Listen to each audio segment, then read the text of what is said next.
Ladies and gentlemen, thank you for standing by, and welcome to the NASCAR Cam Video Teleconference. At this time, all participants are in a listen-only mode. In a few minutes, we will conduct a question-and-answer session. Instructions on the procedure will be given at that time.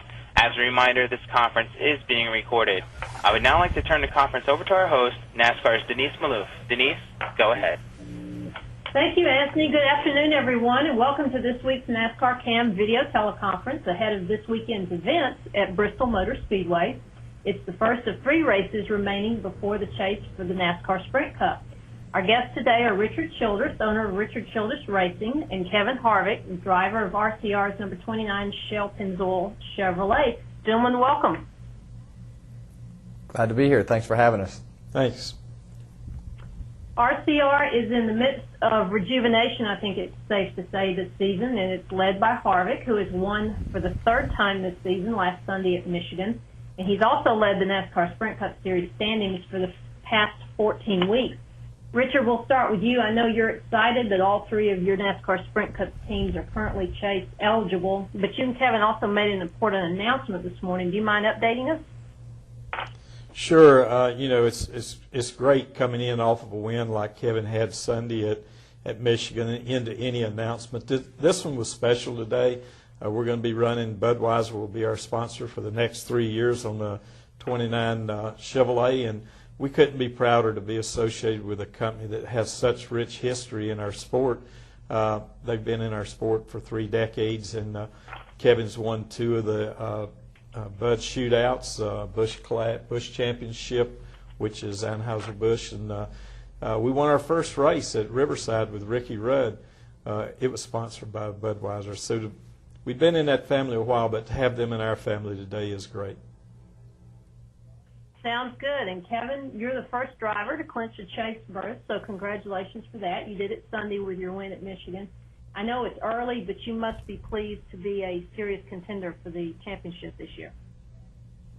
Yeah, it's been a great start to the season. Obviously, it's nice to go into this week's race and not have to worry about a chase spot, and better than anything going into Richmond without having to worry about a chase spot. So the next 3 weeks are going to be a lot of fun to go to 3 racetracks that we've won at before and run well this year.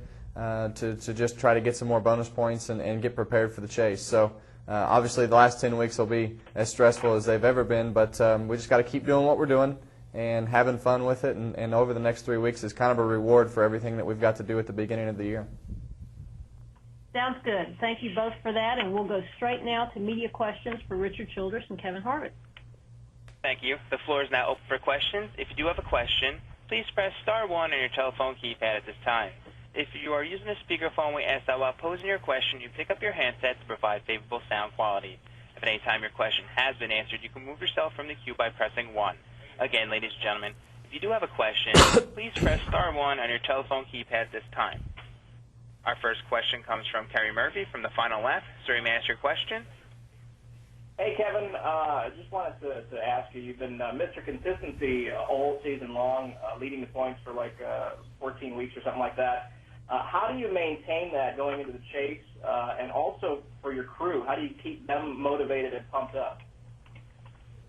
Well, I think winning races helps keep everybody pretty motivated, and I think everybody knows what we need to do. A lot of us have been in this position before, whether it's a nationwide championship or racing for wins or whatever the case may be. We've all experienced the things before and know what we need to do. We just got to finish the deal with the championship, hopefully, at the end. So can't really do anything different. Everybody's doing a great job of getting the cars prepared. They've built some new cars for the chase. They've done a great job in the engine shop of continuing to have great power and trying things, hopefully, for the chase as well. So you can't sit on your hands in this sport, or you'll get past pretty quick, and everybody's doing a great job, and we just have to keep doing the things that we've been doing to get us to this point. And for Richard, boy, what a difference a year makes. You know, the performance issues last year with the 29 car, rumors of Kevin possibly leaving. How did you manage to right the ship?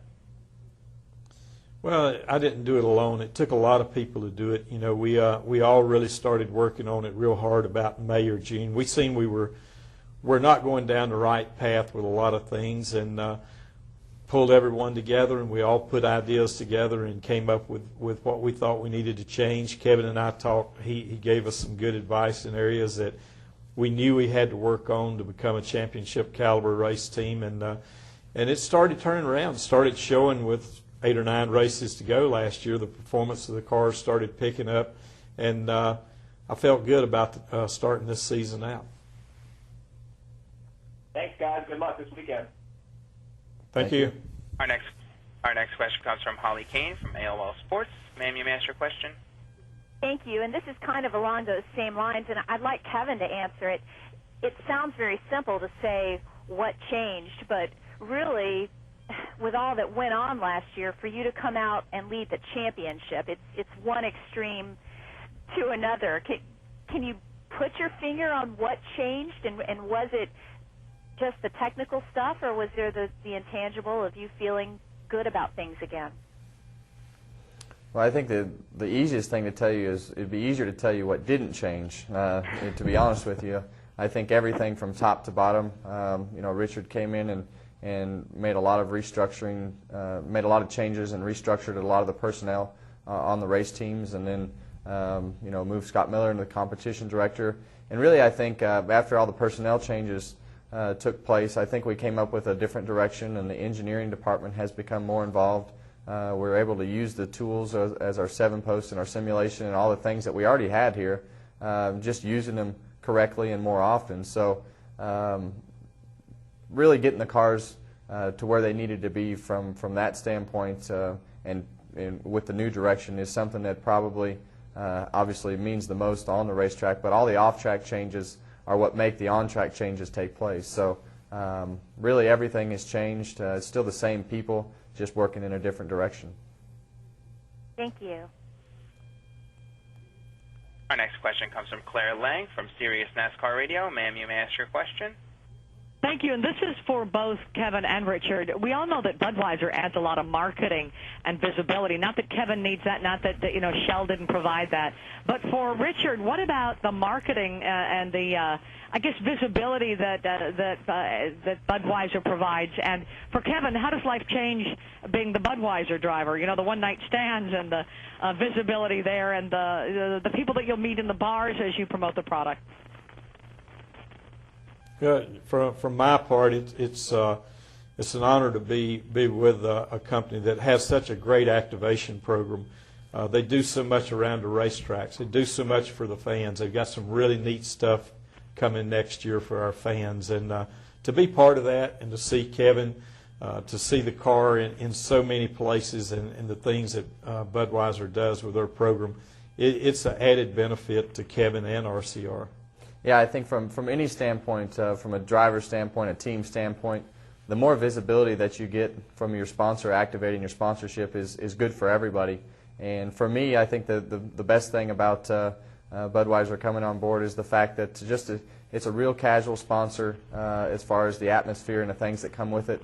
They like to have fun. They like to be relaxed, and they put so much behind it, and it's just a fun brand to represent. So I don't think much is going to change. They like who we are, or they wouldn't be here. And I think as we go forward, it's going to be something great to see on the 29 car.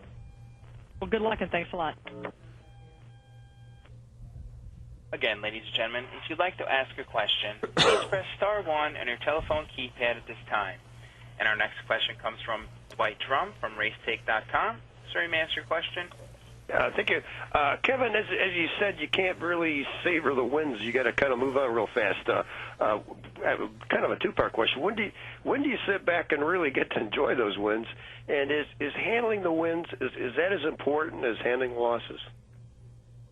Absolutely. I think you can't let the highs be too high and you can't let the lows be too low. You got to find an even ground of how you react to things. And it's no different than shaking off a bad week. Your good weeks you have to shake off as well and focus on the next week when you get to the racetrack. So you have a couple days to enjoy it. And after the season that we had last year, I think it's important that everybody enjoys Victory Lane. And you never know when you're going to be back, so you might as well enjoy this one like it might be the last one because you just never know. So I think we've all learned to enjoy the situations a little bit more than we probably would have in the past. And you just gotta stay cool about the whole thing. You just have to go out and race the car each week and stay relaxed and having fun and keep doing the things that we've done up until this point.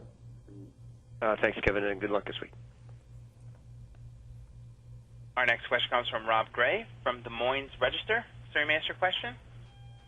Yes, this is for both Kevin and Richard, if possible. Just it's being talked about that Iowa Speedway, which I know you both either enjoy racing on or enjoy being at, could get 2 nationwide races next year. If that is in fact the case, A, do you think they'll be able to sustain that after 2 sellouts with 1 standalone event each of the past 2 seasons? And 2, how much are you kind of rooting for them to get that, given how much you've enjoyed being there? Iowa's a great racetrack. I think we all have enjoyed our time there, and obviously the racing has been great. And the bottom line is, though, when you see the people come out to support a particular event, and I've been there for East-West Series races, I've been there for the nationwide races and watched the truck races on TV, and every time you've ever seen any race ever happen at the racetrack, it's sold out. So the fans are very supportive of the facility, and if they get 2 races, I don't really know what the schedule is going to look like, to be honest with you, but if they get 2 races, I think the fans will come and support it.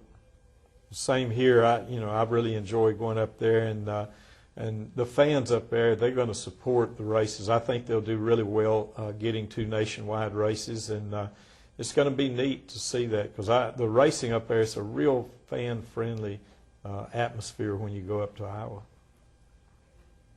Thanks, gentlemen. Our next question comes from Robert DeRogi from BRD Broadcasting. Sir, you may ask your question. Thank you. Kevin, you did something on Sunday at Michigan International Speedway. You took the lead away from Denny Hamlin by passing him on the outside of the turn. When I talked to you at Michigan, you told me that you had studied film of Dale Earnhardt because he used to do the same thing. Can you explain to all of us what really caught your attention out of that film? Well, it's Dale Earnhardt Jr., not Dale Earnhardt. I think as you look at the film, you just, running the high line is not something that I particularly like to do, but sometimes you go to certain racetracks and you have to, explore the groove to be competitive. So at Michigan, you want to have options, and that's never been an option that I've really, concentrated on in practice, or we haven't really practiced right to make our car work for the high groove. But usually if you can run the high groove at Michigan, later in the run you're going to have a car that'll be a little bit better. And it just seems like on Sunday our car worked better in the high groove than it did work anywhere else. So you were just able to carry a lot of momentum down the straightaway and use the good power that we have in our cars and make them look even better when you're running up top. So just felt like we needed to broaden our horizon on what types of lines and things we were using at that particular racetrack. And just when you look at the tapes, it's more just technique than it is anything. Thank you very much, and keep the pedal to the metal for the rest of the races. Thank you. It appears we have no further questions at this time. I would now like to turn the conference back over to our host, NASCAR's Denise Malouf. Denise, the floor is yours. Thank you, Anthony, Richard, and Kevin. Thank you for joining us today. We appreciate you taking the time to do your media duty, and, of course, congratulations again for Sunday and today's announcement, and good luck at Bristol. Thanks very much. Thanks for having us. Thanks, Denise. Thank you. Digital replay info needs. A transcript of the teleconference will be available later today and can be accessed at www.nascarmedia.com. That does conclude our conference for today. Thank you for your participation. You may now disconnect your lines.